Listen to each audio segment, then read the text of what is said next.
বহুত বড় বড় অফিসাররা আদর্শে 5ই আগস্টে পরে আমাদের যাইয়া আমরা কিছু বলি নাই স্যার। আপনারা অলরেডি গোলাম হয়ে গেছেন, দেশটাকে বিক্রি করে দিয়েছেন একটা দলের কাছে।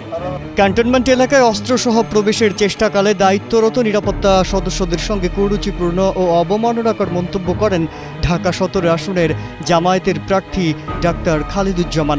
এমন আচরণের প্রতিবাদ জানিয়েছে এক্স ফোর্সেস অ্যাসোসিয়েশন। আগামী 24 ঘন্টার মধ্যে প্রকাশ্যে ক্ষমা না চাইলে এই প্রার্থীকে ক্যান্টনমেন্টে অবাঞ্ছিত ঘোষণার দাবি জানিয়েছে সংগঠনটি।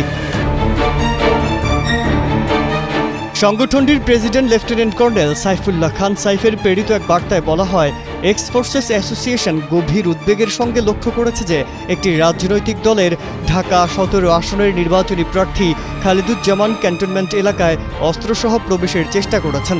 উক্ত প্রার্থী ক্যান্টনমেন্টে প্রবেশকালে দায়িত্বপ্রাপ্ত নিরাপত্তা সদস্যদের দ্বারা অস্ত্রসহ প্রবেশে বাধাপ্রাপ্ত হলে তিনি অত্যন্ত ঔদ্ধত্যপূর্ণ আচরণ করেন এবং সেনা সদস্যদের উদ্দেশ্যে কুরুচিপূর্ণ ও অবমাননাকর মন্তব্য করেছেন। এ ধরনের বক্তব্য ও আচরণ সামরিক বাহিনীর মনোবল, মর্যাদা এবং রাষ্ট্রীয় শৃঙ্খলার উপর সরাসরি আঘাত। এক্স ফোর্সেস অ্যাসোসিয়েশন এই ঘটনার তীব্র নিন্দা ও প্রতিবাদ জানাচ্ছে।